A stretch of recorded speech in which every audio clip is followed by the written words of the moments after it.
Olá a todos, continuo aqui com vocês na parte 2 da aula sobre extremos de funções de várias variáveis. E só para relembrar o que a gente fez na parte um, nós temos uma função f de duas variáveis e a gente quer encontrar os candidatos a extremos. Então, se a gente considerar os pontos críticos, que são dados resolvendo o seguinte sistema, calcula as derivadas parciais primeiras dessa função f e igual a zero. Esses pontos críticos são candidatos a extremos da função f. Ok? Então, nós usamos as derivadas parciais de primeira ordem para encontrar os candidatos a extremos. Agora, a gente vai ver um teste, que também é uma extensão de um teste lá do cálculo 1, que é o chamado teste da derivada segunda. O que diz esse teste?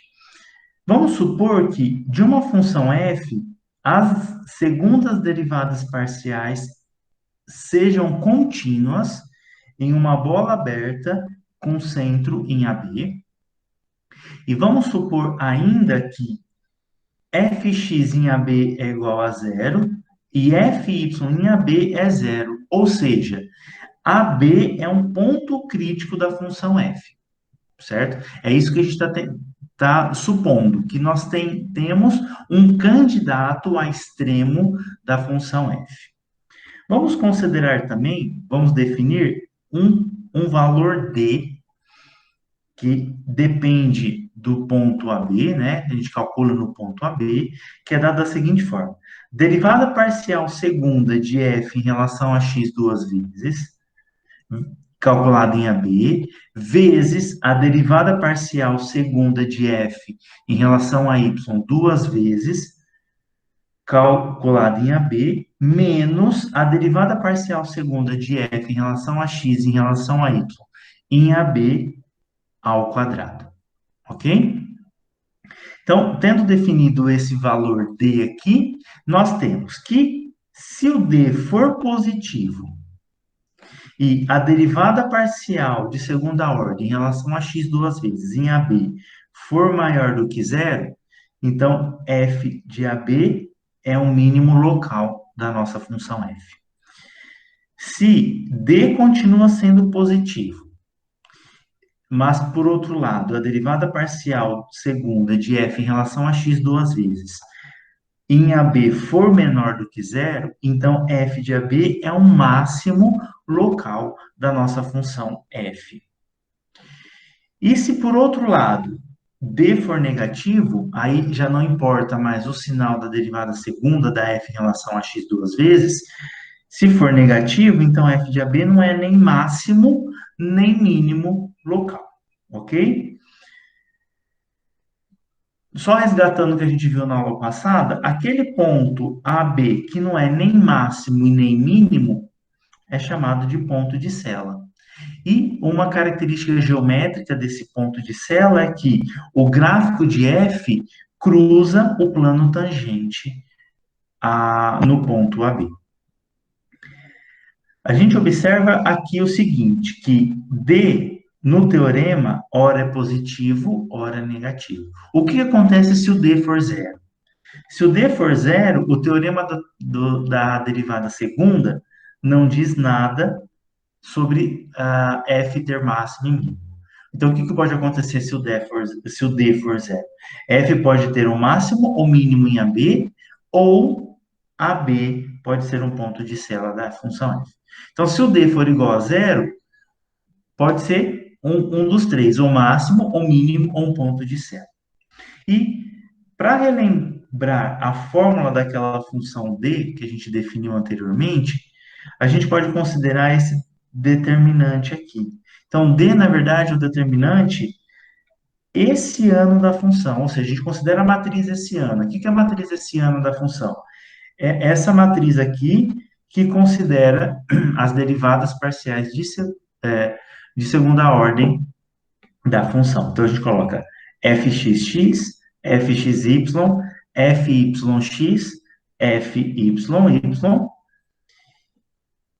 Calcula esse determinante. Então, diagonal principal, fxx vezes fyy, menos a multiplicação da diagonal secundária, que é fxy vezes fyx. Como a gente está supondo que a função f possui derivadas parciais segundas contínuas, então fxy é igual a fyx. Então, se são iguais e aqui a gente multiplica esses dois, então por isso que aparece o quadrado aqui, ok? Vamos então aplicar esse teorema que a gente acabou de ver. Determine os valores máximos e mínimos locais e os pontos de cela da função f de xy igual a x à quarta mais y à quarta menos 4xy mais 1. Primeiro passo, localizar os pontos críticos. Localizar pontos críticos é resolver o sistema fx igual a zero, fy igual a zero. Então, nós temos fx igual a essa expressão, tendo essa equação, e nós temos essa equação para fy igual a zero. Considerando essa equação aqui, fx igual a zero, então nós temos y igual a x ao cubo. Substituindo essa informação em fy igual a zero, então nós temos, substituindo então aqui y por x à quarta, ao cubo, nós temos x à nona menos x, né? A gente colocou 4 em evidência e dividiu tudo por 4. Então, 0 é igual a x à nona menos x. Consigo colocar x em evidência, fica x à oitava menos 1. Fatorando x à oitava menos 1, nós temos x vezes x à quarta menos 1 vezes x à quarta mais 1. A gente consegue ainda fatorar este polinômio, obtendo x vezes x quadrado menos 1, x quadrado mais 1, x à quarta mais 1. Então, nós temos esse polinômio aqui de grau 9 igual a zero. X quadrado mais 1 e x à quarta mais 1 não possuem raízes reais. As únicas raízes reais são desses dois polinômios aqui. Então, nós temos 3 raízes reais, que são x igual a 0, x igual a 1, x igual a menos 1, que nos fornece 3 pontos críticos, 0, 0, 1, 1 e menos 1, sabendo que y é igual a x ao cubo, ok? Então, só substituir esses valores aqui nessa equação e nós temos os 3 pontos críticos.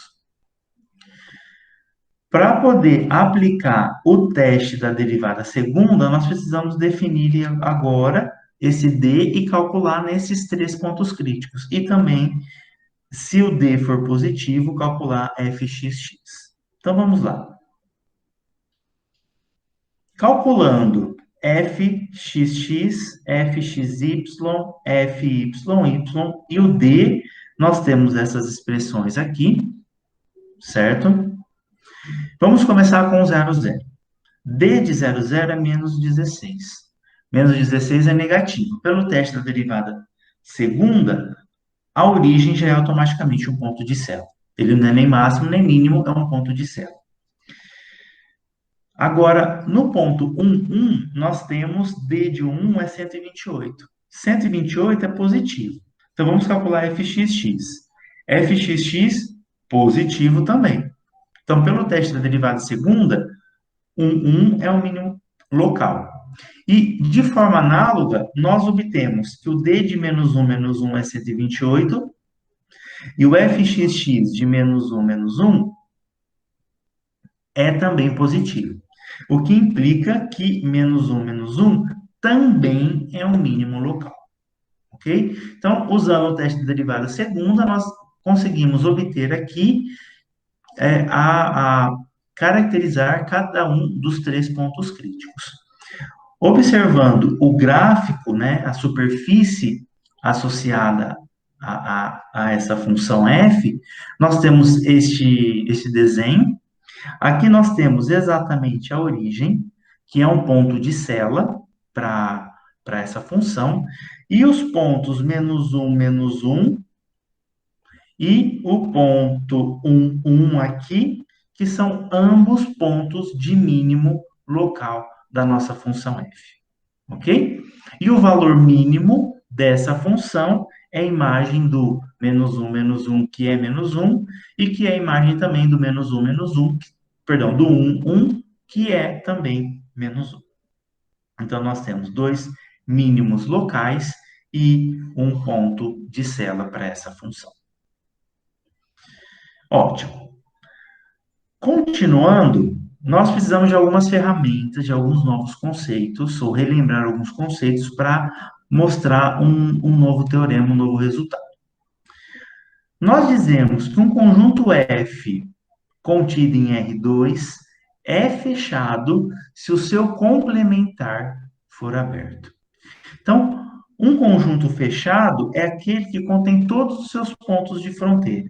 Então, se a gente considerar, por exemplo, a bola aberta de centro 0, 0 e raio 1, a gente desenha essa bola dessa forma, certo? O que a gente está considerando aqui? A gente está considerando que todos os pontos internos a essa bola constituem um conjunto aberto. E a fronteira a gente desenha pontilhada para falar, ó, é um conjunto aberto. No entanto, um conjunto fechado é aquele que os pontos de fronteira, que são aqueles pontos que estão aqui na bordinha do conjunto, também pertencem ao conjunto. Então, ele considera, um conjunto fechado, considera todos os seus pontos de fronteira. O exemplo é fechar essa bola. Fechando essa bola aberta, nós temos exatamente um disco centrado na origem e de raio 1, que é todo esse conjunto, incluindo a bordinha, certo? E esse conjunto D aqui é constituído de todos os pontos sobre e dentro da circunferência x² mais y² igual a 1, que é exatamente a borda desse conjunto. E ele é um conjunto fechado porque ele contém todos os seus pontos de fronteira, ou seja, todos aqueles pontos que estão sobre a circunferência. Nós dizemos que um conjunto é limitado em R2 se ele estiver contido dentro de uma bola aberta.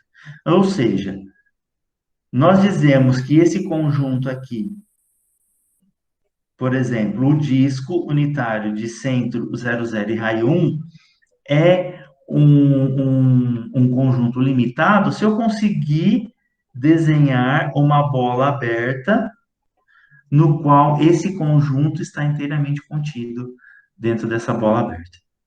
O R2, por exemplo, que é todo plano, não é um conjunto limitado, porque não existe uma bola aberta centrada em qualquer ponto do R2 que contenha todo o R2, certo? A mesma coisa como um semiplano, a metade do plano R2.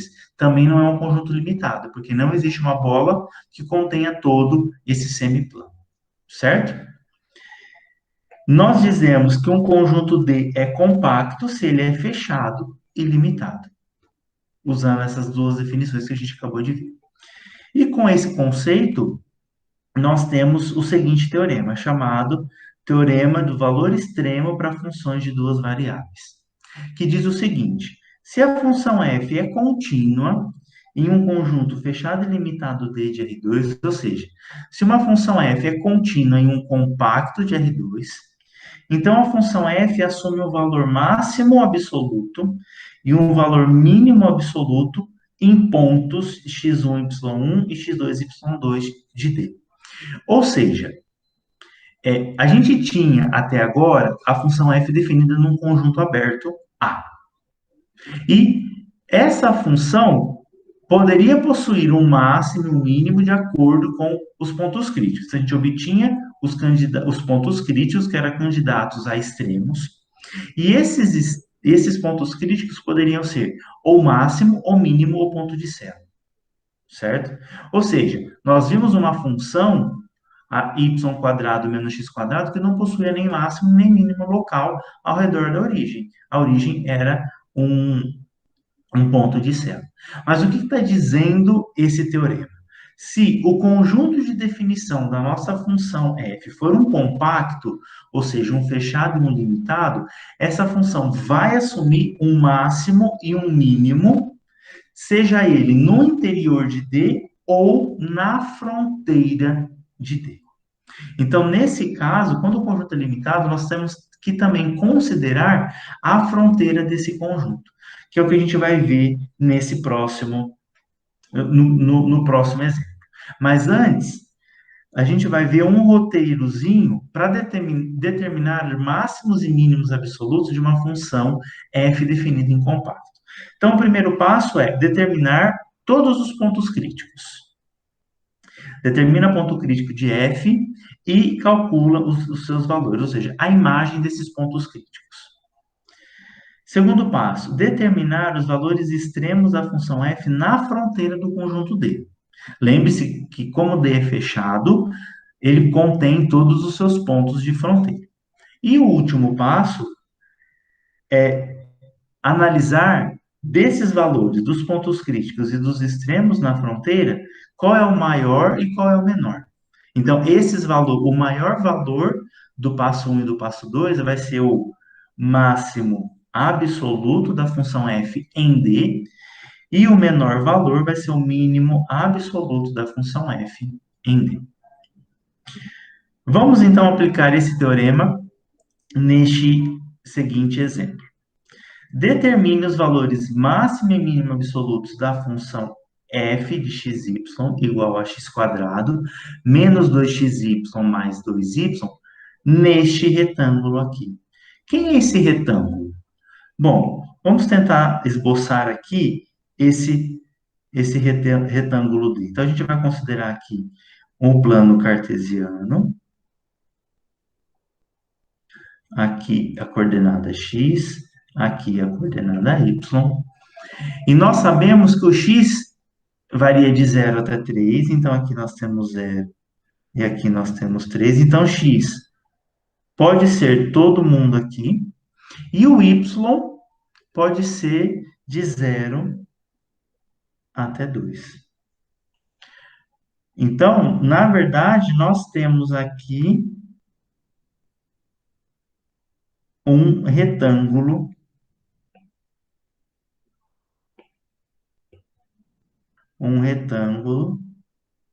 que é esse conjunto D, é esse retângulo aqui.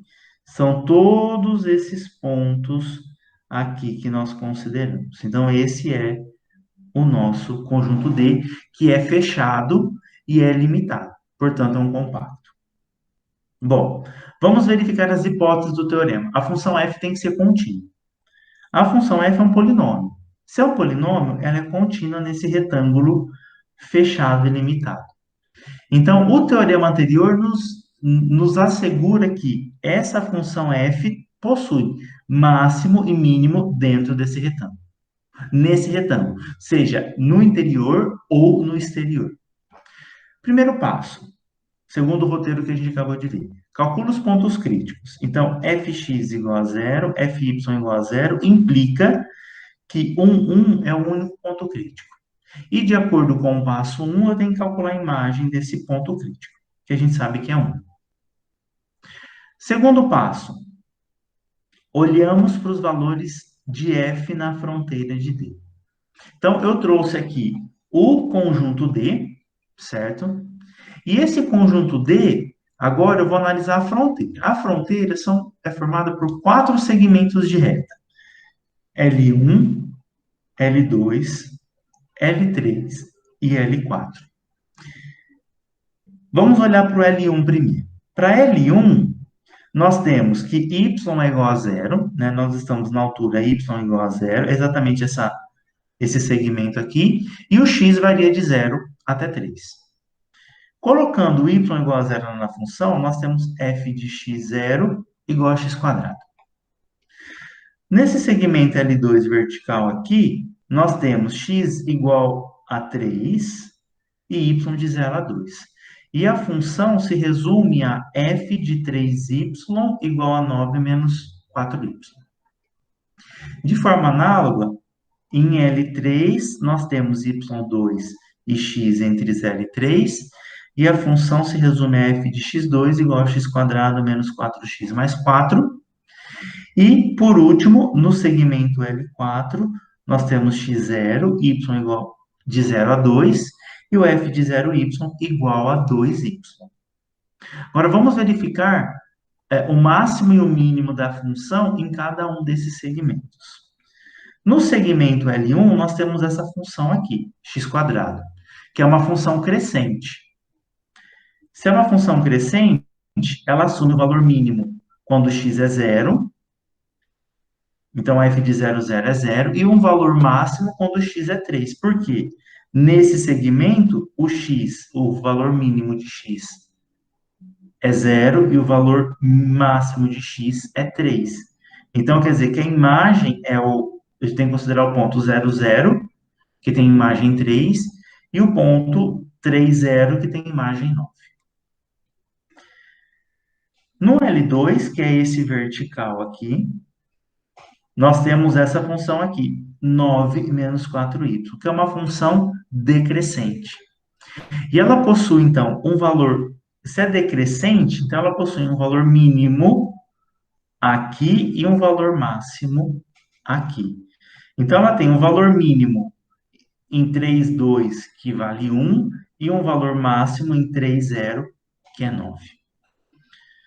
Prosseguindo de forma análoga, em L3 nós temos essa função, que a gente pode reescrever como sendo essa função aqui, x menos 2 ao quadrado, que possui um valor mínimo em 2, 2, que é 0, e um valor máximo em 0, 2, que é 4.